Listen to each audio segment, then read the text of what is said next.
as if there was no head or brain or mind, but only the idea of light.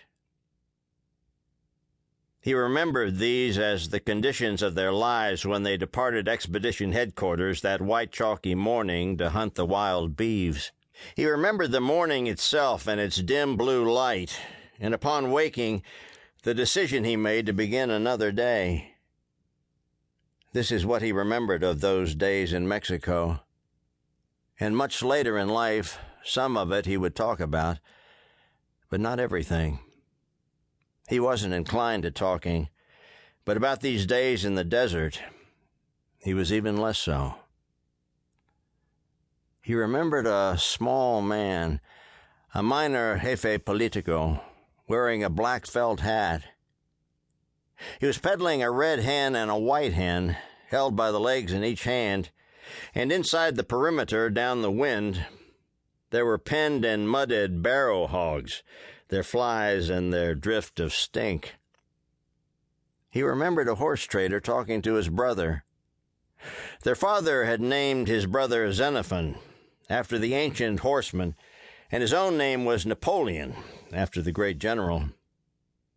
Xenophon liked to feed the horses peppermints, and the smell of peppermints was constantly on his hands and breath. While he talked to the horse trader, the horses slopped their lips in the trough, their tails idly whisking flies. From a narrow dirt street there emerged a wedding party. Women in summer dresses and men in shirt sleeves, returning home from a long night's celebration. A little wind was moving, but not much. Then it concentrated, took a man's straw hat from his head, and disappeared. A water cart trundled by, sprinkling down the dust that would dry and rise again. He remembered the butchers hooking a team of horses to the hide of a steer they'd slaughtered, slowly dragging the hide off the steer inside out, pearly with tallow and white as snow.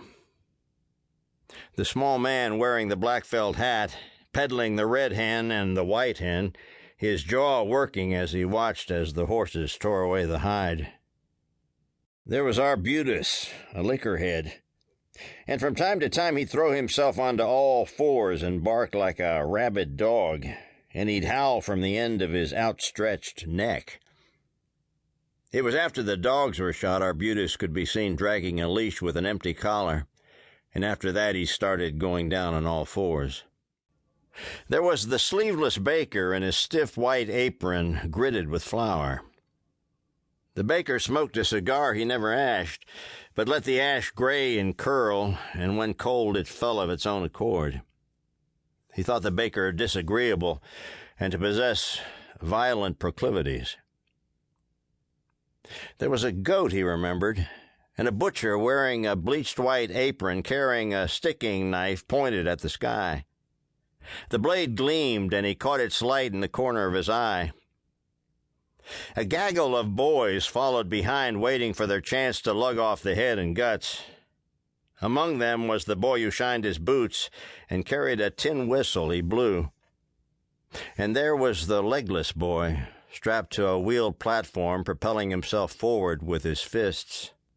And he remembered the chaplain that morning, his joyful greetings and feral sense for all human weakness, except his own. He was Protestant, but in Mexico he'd assumed the black cassock, cincture, and a dangling gold crucifix. The people thought him mad for how clamorous his expressions of faith. He descended on the wedding party and snatched a baby from a frightened mother and was lavishing its head with kisses. The mother bowed in fear and held out her hands in supplication, hoping to recover her baby before its soul was eaten. Napoleon didn't like the chaplain and suspected him of simony and the selling of indulgences. And he remembered Preston, a robust young man, his arms and shoulders and neck roped with muscles.